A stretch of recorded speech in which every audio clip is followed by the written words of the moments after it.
specialization at the level of transcription. Right, so we've already talked about how important differential gene expression is in cell specialization, so we're going to start talking about some mechanisms of that. So first we'll have some review of chromosome, gene, and RNA architecture to make sure we're all on the same page. And then really the meat of this lecture is the cell-specific regulation of transcriptional activation, how histone modification is important for that. We'll talk about, this is what you guys are going to be like, oh, snooze fest, because you already kind of got that on the learning module. But I'm fine with that as long as you know it, right? That's the goal. And so hopefully when I go over it in class, that'll be a time for me to fill in any gaps, any holes in your knowledge, and make sure you have it down before the test. And finally, we're going to talk about DNA methylation and epigenetic memory. Okay. And then transcriptional regulation of different RNAs. I don't think I talk about that in this lecture anymore. I think I gave that the axe. All right.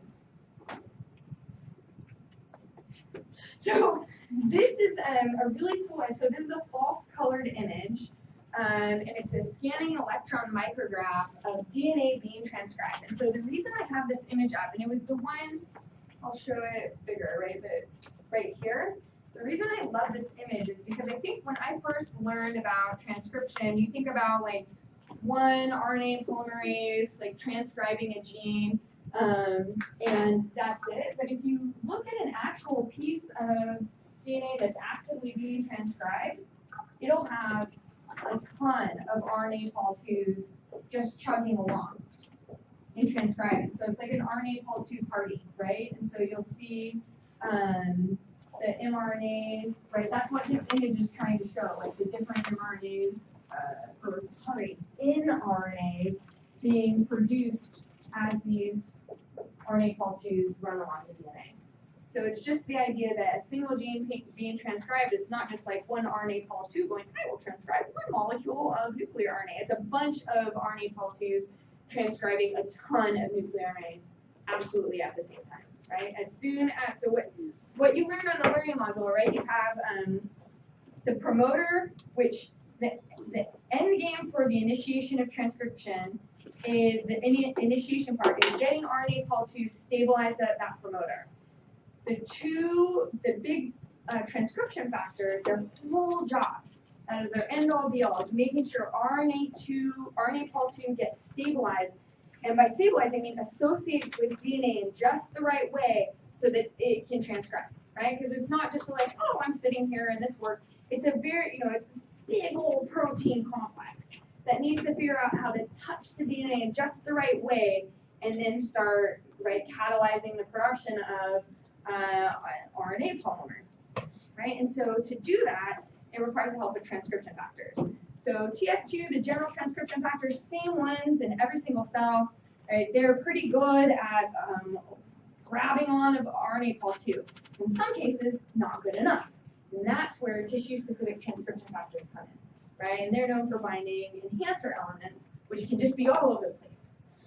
But all those transcription factors are working together for the same goal: get RNA pol-2 bound just right to the promoter region, and once it's bound just right, boom, it's off. Okay? All right.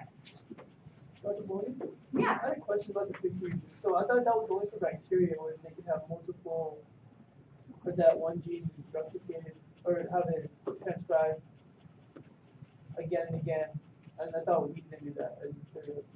Oh yeah, no, it'd be super inefficient, right? If we were just like, okay, one gene, we got exactly one molecule of nuclear RNA from it. I think what you're thinking about is the whole operon, the idea of multiple genes being So I think what you're remembering is in microbiology and bacteria, you can have like 3 genes controlled by the same operon. It creates one big ol' RNA that gets hacked in 3 pieces, and then 3 proteins get made. That's different than what I'm saying here. Okay. This is one gene, right? This is one gene and of just a ton of nuclear RNAs being produced at the same time from that same gene. Okay. It's a little bit different. Okay. But yeah, in us, for sure, every gene, well, as far as we know, every gene is transcribed at once, right? It has its own genetic regulatory element, and one promoter that controls transcription of that one gene. So one promoter for one gene.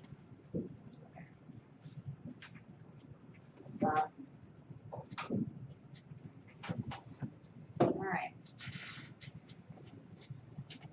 Okay, now here we have basic anatomy of a gene. This is something you've probably gotten at some point, so if you know this like the back of your hand, feel free to have a short mental vacation. If you're like, oh, what is that? I'll walk you through it really quickly. So promoter region, right? A promoter region is always going to be directly upstream of the gene being transcribed. And I say that because, right, that's in contrast to enhancers, which can be kind of all over the place. Promoters are always upstream. They have some sequences that are unique identifiers of promoter regions. So specific TF2s will bind to specific promoter regions. So one of the most famous is the Tata box. Do you want me to tell you a cool story about the Tata box? Okay. Well, like you guys could say no. No. Be funny if you did though. But so the guy who first identified the Tata box, his name is Dave Hogness. He was faculty in my department at Stanford in developmental biology, and super nice, like humble dude. Don't you find like what I found in my time is that kind of the more badass the scientists, the more humble they are. Like the ones who try to like wear it on their sleeve, like look how smart I am. Those are the ones who might not be quite as. Anyways, okay, so Dave Hogness, he identified the Tata box, and the way he did it, he was on sabbatical. And the story goes that he went to it was university in Germany for a sabbatical, and he showed up. This was like in the 60s, I think. So it was pre like software that could analyze genomic sequence. Like that's what we do now. We just throw all the DNA sequence into software and like tell it to identify sequences for us. Thank goodness. But he showed up with like hundreds of pages of just sequence, of DNA sequence. And he sat in a room, and every day he just went through these sequences, just poured over it by eye. By eye, he identified the Tata box.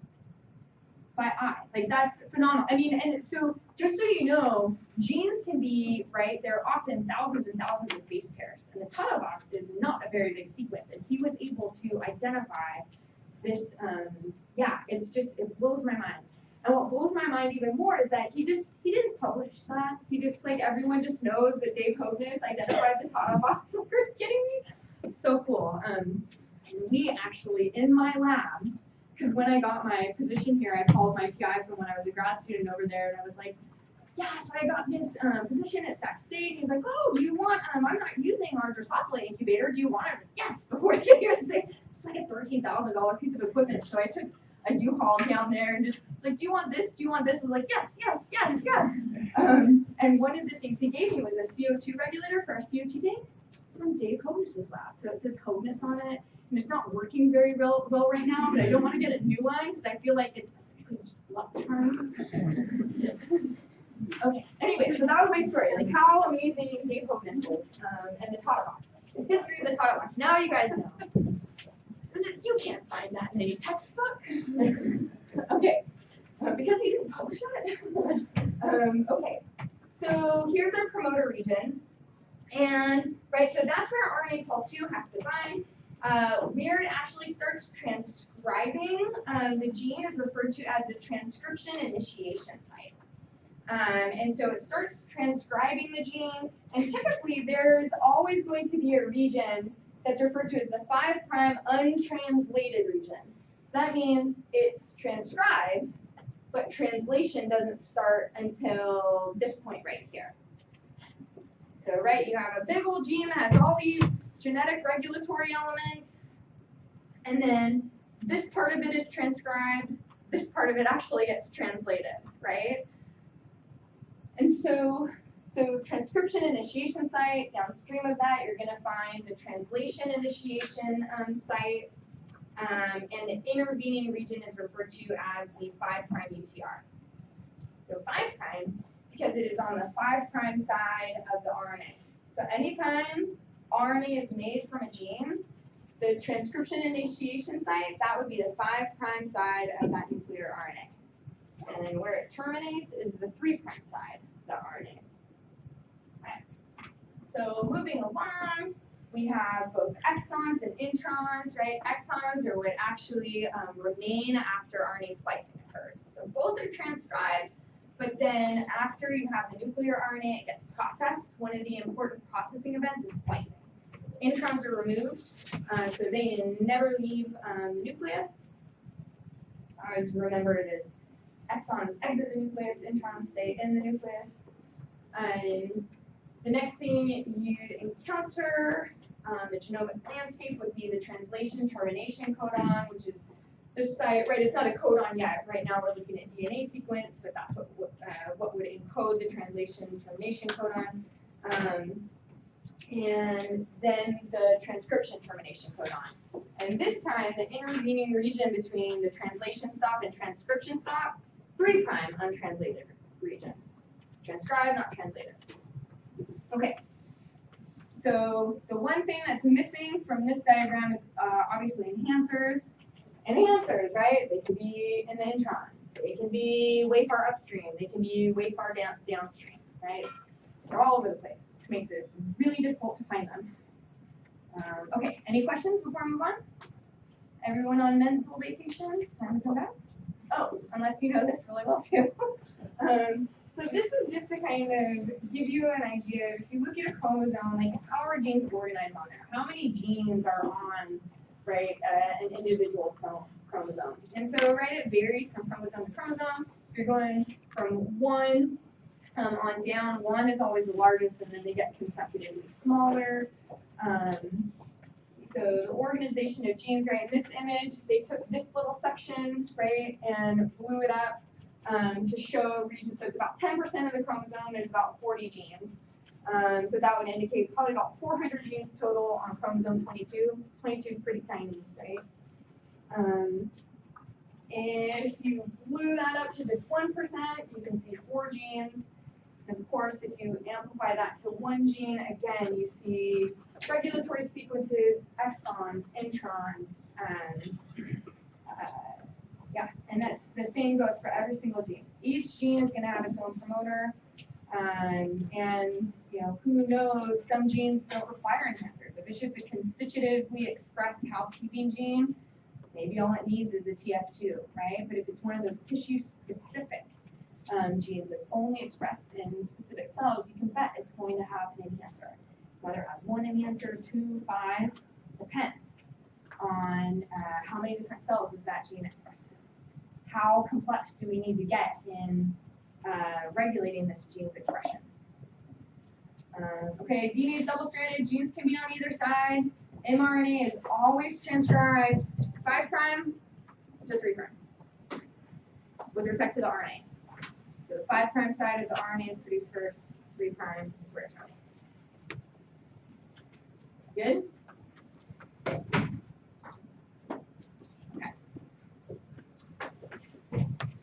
Okay, so how do cells regulate which genes are going to be expressed?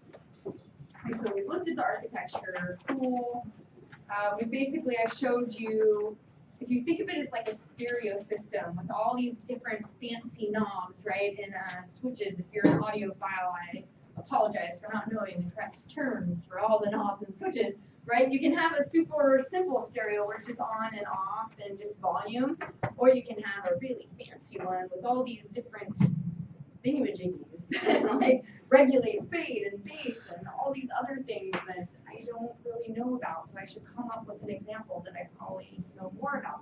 But right, so most of our genes have a lot of really complex switches and the ability to modulate not just when they're expressed, which cell they're expressed in, but how much are they expressed, and for how long are they expressed, right?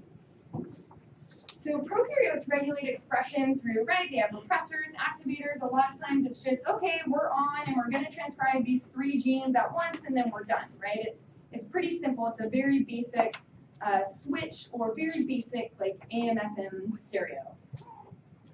Whereas eukaryotes have all these really complex mechanisms, right? Here's where we have the ones with the knobs and switches that I don't know the names of because it's too complicated for someone who's not an audiophile to handle. So this is what really leads to self-specialization, right?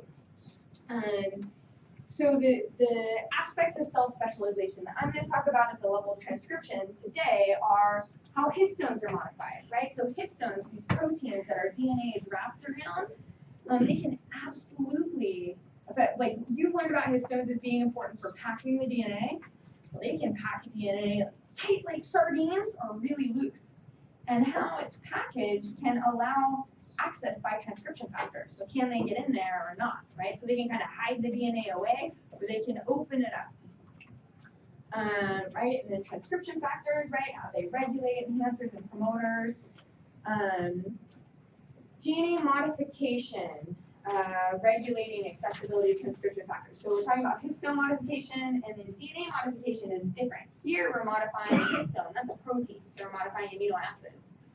DNA modification, you're modifying a nucleotide, and that can absolutely affect the ability of a transcription factor to associate with the DNA and express the gene.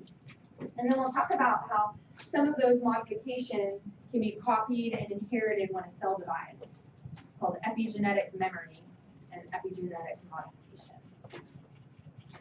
Okay. So, the chromatin and nucleosome structure. Sorry, need to hydrate. I'm tired.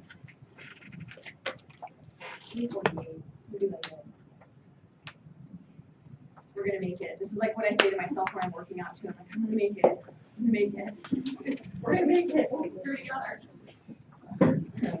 Okay. So I know you're gonna. My attention fades too.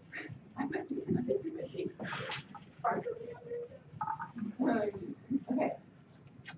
Oh, sweet. I remembered the other thing that I wanted to tell you guys.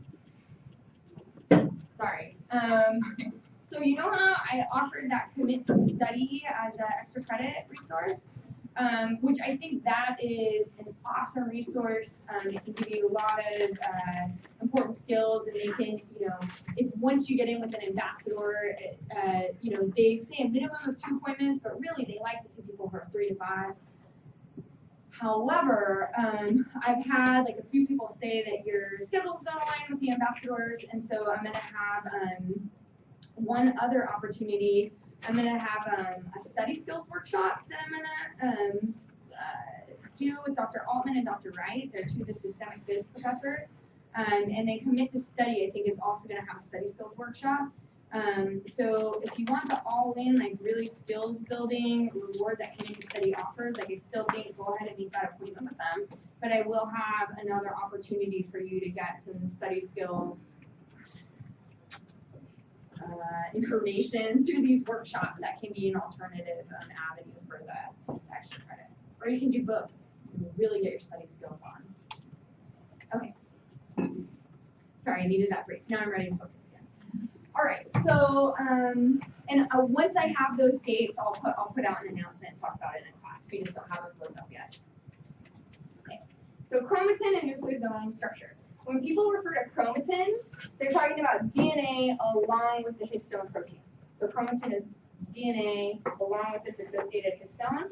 And so over here, some nice cartoon diagrams of what that looks like. So the DNA would be the gray, the histones are it's a full histone is an octamer, so it's that was very dramatic. I'm done with her. So it's an octamer. So there are 8 histone proteins that come together to form that complete histone that DNA wraps around. And so this is, you know, at some point I think they refer to this as beads on a string, right? The beads being the histones and the string being the DNA. So a nucleosome would be the basic unit of chromatin. So it would refer to one histone octamer and then its associated DNA. This image is just protein crystallographers, computer-generated image of DNA in gray wrapped around this kind of colorful histone protein. So you can see again all that, those spirals. What are those supposed to be representing? Spirals of the protein?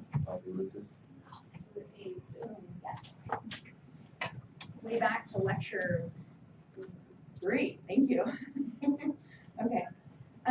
So histones and transcriptional regulations. So histones can undergo covalent post-translational modification. So post-translational meaning they've already been translated, they're all together, they're forming their histone core, and they can be covalently modified. That means whatever molecular modification is occurring on this protein, it's doing so through a covalent bond, right? So the modification is via a covalent bond, and those covalent modifications can totally affect whether the histones grab the DNA super tightly or cause them to be more open conformation. Right? And so when they're open, it's referred to as being, the chromatin is referred to as being uncondensed. When it's closed, it's referred to as being condensed. So you guys have heard other terms for this before, starting with a U and an H. Yeah, heterochromatin and euchromatin. Yeah, so open, uncondensed. Nucleosomes are what make up euchromatin. The closed, condensed nucleosomes make up heterochromatin. So those are associated with being not transcriptionally active. Oh my gosh, there's so many modifications that can happen. They can be acetylated, they can be methylated, they can be phosphorylated, they can be monoubiquitinated. So ubiquitin is it's a pretty small protein. And so you may have heard about ubiquitin in terms of proteolysis before. If not, you will in this class. So when proteins are targeted for proteolytic degradation, they get these successive ubiquitin tags on it. So it's called polyubiquitinated, and that marks proteins for degradation. Monoubiquitination is different. So it's just a single ubiquitin. It doesn't target the histones for degradation. It influences whether they're open or closed. Sumoylation, sumo, is it's a small protein that's similar to ubiquitin. It's like small ubiquitin-like, I forget the acronym. But I really just gave you these to let you know that there are all these different types of modifications. We're going to really focus on the top two, acetylation and methylation. So the reason that we're talking about histone methylation is because, again, it can influence what genes are transcribed or not. And so this is one of the primary ways that the mechanism that a cell uses to enable differential transcription from one cell to the next. Okay, so acetylation and methylation, these are the two. So I kind of gave you this list because I think in the first few iterations of this class, students left thinking those are the only types of histone modification because those are the only two I talked about. There are absolutely others that exist. We're just focusing on two because we don't have enough time. Okay. So histone modification is referred to as a type of epigenetic regulation, right? So epigenetic, we hear that term, I hear it all the time in kind of like general news articles now. So I think this is, it's bled out into the common vernacular. So people are starting to use this term epigenetics and epigenetic regulation. I think a lot of times people don't actually understand what it is. Here it is. It's changes in the chromosome that influence gene expression, but that do not affect the underlying gene sequence.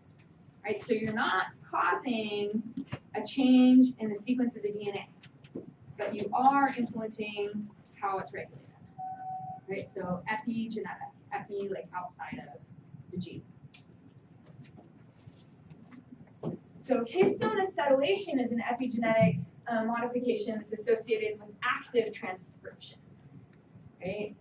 Whereas histone methylation, that's one that can go either way. It's referred to as being context dependent. So it's associated with both activation and repression of transcription. Talk a little bit more about that in a few slides. And so there's a lot of combinations possible. You do not have to memorize these numbers. I just wanted to give you a sense of all the different residues that have the potential to be modified. So usually modification occurs on the, so these are the different histone subunits. So it's an octamer. There's two H3s, two H4s, two H2As, and two H2Es. And we see a lot of this covalent modification occurring on the H3 and H4 tails. And so it occurs on specific residues. So, right, lysine number 9, 14, 18, 23, 56. Methylated at arginine and lysines number 4, 9, 27, 36, 79. Or arginine 2, sorry. Histone H4, right? There's a specific set of residues that are modified there. So think about all the different possible combinations for covalent modification, right? It's not just a simple on-off, right? It's not just lysine 9 can be acetylated or deacetylated. There's different modifications, so many different combinations of modifications, right? And what we found is those different combinations of modifications are important for differentially opening up the DNA at different sites. Okay. Let's kind of get that.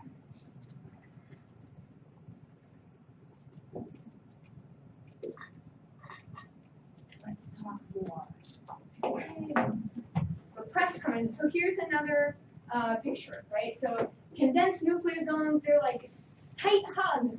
Tight hug, we're not letting anyone else get in here, we're just going to give each other a hug. And so transcription factors can't really access the DNA, so transcription is typically repressed when you have these condensed nucleosomes. The uncondensed nucleosomes, right, it's just like a handshake. And when you're just given the handshake, there's a lot of ability for the transcription factors to access that DNA. So the uncondensed nucleosomes are absolutely associated with active transcription, right? Acetylation, active, deacetylation, deactivated.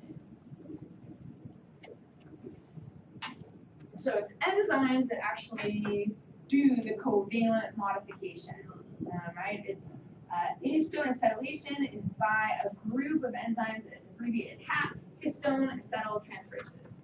They transfer acetyl groups to histone. So nice when the name tells you what it's doing. You guys know, right, the trick, if a protein ends with ASE, you can bet that it's an enzyme? Okay, good. So histone acetyltransferase, enzyme that transfers acetyl groups in histone. Histone deacetylation is by histone deacetylases, or HDACs, right? They deacetylate histones. And that is associated with repressing or deactivating transcription. The mechanism behind how acetylation works, pretty sweet. So acetylation always occurs on lysine residues. You don't have to remember the number of lysine residues, but remember that acetylation occurs on lysine residues. It's an important part of the mechanism. So lysine residues are a positively charged amino acid, right? And when they're acetylated, they're neutralized. The phosphate backbone of DNA is negatively charged, right? So in the absence of the acetyl group, if you have lysines that are positively charged, DNA with a backbone that's negatively charged, that's going to facilitate that strong interaction between the histone and the DNA. Well, if you neutralize the negative charge, or the positive charge of the lysine, they make it, the histone, its net charge is going to be less positive. So it's just going to really, so it'll hold on to the DNA, just going to relax its grip a little bit. That's what they think is the actual molecular mechanism of how acetylation loosens histone's grip on the DNA and how if you deacetylate it, right, you restore the positive charge to the lysine. Now you have more positive to attract the negatively charged phosphate back to the DNA. Does that make sense? Okay. That's a mechanism that I feel like helps make the content make sense. Okay, now moving on to methylation. The enzymes that do this histone methyl transferase transfers a methyl group to histones, and then there are histone demethylases, right? Demethylate the histone.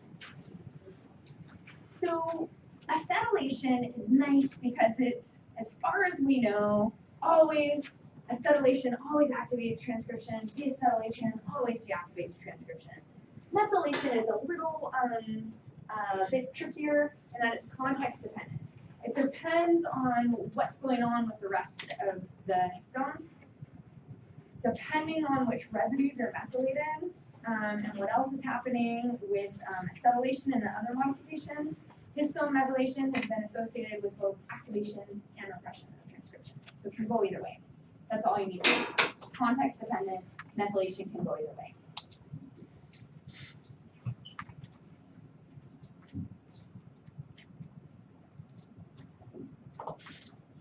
Questions, comments? Jumping jack time? Jumping jacks? No? Okay, be fun. Get our silly on. Okay. So this knowledge that modifying the histone, right, the protein in which the DNA is wrapped around, can influence gene expression, led to the histone code hypothesis. So the histone code hypothesis is just that transcription can be influenced by the modifications of histones. That's what's happening on the histone can influence transcription. That's it. Right? So if you can appreciate that histone acetylation, deacetylation, methylation, demethylation can influence transcription and do it differently in different cells, you understand. Right. So now the new layer is that there are, so I mentioned that there are HATs and HDACs, right? These enzymes that do the acetylation and deacetylation. That's a whole big old gene family. There are a bunch of different HATs, there are a bunch of different HDACs. And it turns out that different HATs preferentially acetylate specific residues. So remember how I said, I don't remember it, but so I'll cheat. Lysine 4, lysine 9, 27, 38, 79, those can all be acetylated. Well, different HDACs are associated with acetylating those different residues. They're kind of different affinity for the structure of the histone at different sites. So what this image is trying to show, right, we have our histone octamer that kind of looks like a weird octopus, like snubbles, and has this H3 tail. And in this image, it's showing what this is representing. These numbers are representing the different residues that can be acetylated. So the red thing is supposed to represent the acetylation that's occurring on those residues. And these big yellow blobs are representing different histone acetyltransferases that have acetylated the lysine at that particular site. And so these different enzymes, right, people in labs, what they do is they will a lot of times work on a single gene to try to figure out, oh, what is, let's see, what is 53BP1, this particular histone acetyltransferase, what's it associated with? And maybe they remove the gene from the cell and they see, oh my gosh, the cell cycle is totally deregulated, and they go, aha, this histone acetyltransferase must be important for acetylating the histones and leading to the activation or the transcriptional activation of genes that are important for cell cycle regulation. Right, so again, each of those, the histone acetyltransferase, it's not actually doing anything within the context of mitosis, right? but it can modify histones that lead to expression of genes that are absolutely doing something in mitosis. So if you have two cells, and in one you want it to undergo mitosis, so say it's a stem cell. The other one, we have a terminally differentiated neuron. We don't want it dividing, we want it running action potentials, right? And doing all the sweet things that neurons do. So in the cell that's mitotically active, we want 53BP1 expressed, because it's going to lead to the transcription of genes that are important for moving the cell through the cell cycle. In the cell that we don't want undergoing mitosis, 53BP1, that would be one way to decrease entry into the cell cycle. Let's just get rid of that CAT, the histone acetyltransferase, so that that region of the chromatin is not exposed. You don't get transcription of those important genes. That make sense? Different combinations of those histone modifying enzymes can lead to different genes being expressed from one cell to the next. That's the take home. Just a really long way of saying it. Really good at that. Really long ways of saying it. Okay. Does anyone have questions for me on this slide?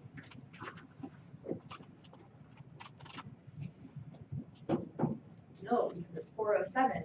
I just say to stop so I can go home and think about it, and then maybe I'll have a question. Okay, so I think I said all of this. So right, a lot of times these text boxes are just to kind of highlight the most important part of a slide. And in order for you to really get it, it's, hopefully my explaining the text box helps cement it. But these are also my reminders of to you what the big take home on each slide is. Okay. All right. So now we are moving on from histone modification. We're going to get more into transcription. So that was histone being modified, and that can be the starting point for transcription, right? So you absolutely need a nucleosome to be uncondensed in order to give access to the transcription factors. That's important because they're trying to recruit RNA Pol II to the promoter. And if it's all closed up, RNA Pol II isn't going to have access to that region of the chromatin. But say we do have uncondensed nucleosomes, we have transcription factors doing their job.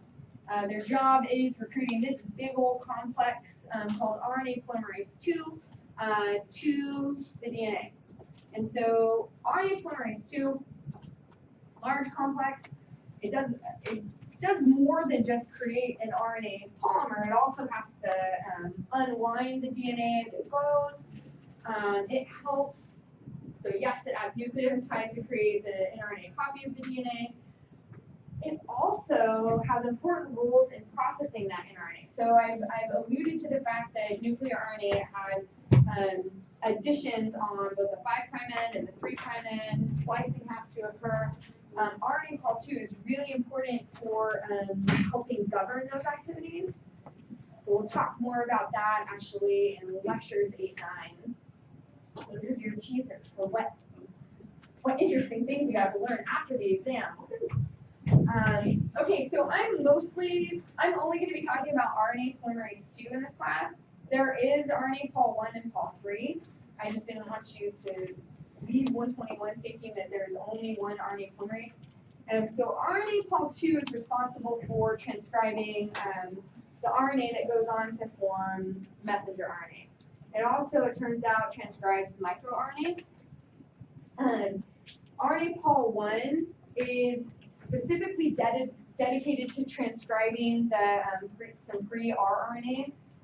RNA Pol III encodes is important for transcribing genes for tRNA, the other subunits of rRNA, and some small nuclear RNAs.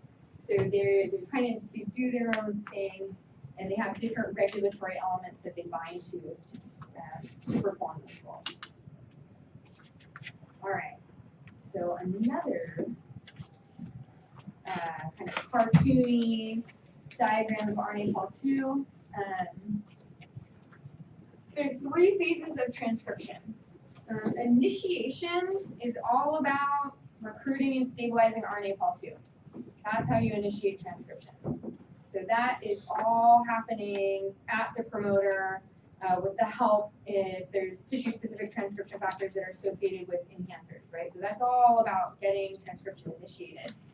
Elongation is when RNA Pol II is released and begins actually catalyzing the production of that nuclear RNA. That's elongation, right? The nuclear RNA elongates. Termination is when it stops. That has appropriately named. It's the end. And we'll talk about the details that govern termination also post-exam 1, so it's not worry about it now, but definitely understand, right, that there are these three distinct phases: initiation, elongation, and termination. Initiation, right, stabilization of RNA Pol II at so the complex that forms at the promoter is referred to as the transcription initiation complex. So the transcription initiation complex, right, it is involves the transcription factors and RNA Pol II that form at the promoter. Once it's stabilized, it can be released to begin elongation. All right. And so you are always with the transcription initiation complex. So here's promoter region, our TF2s down to the promoter. You're always going to have TF2s bound, and right, that's on every gene that's expressed in eukaryotic cells. You can bank on TF2s binding at the promoter and recruiting RNA Pol II. In some cases, you will also have tissue-specific transcription factors, right?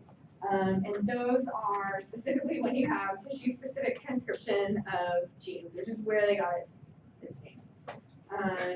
Okay. And I feel like I'm really tired of talking now, so let's just go ahead and 2 minutes early.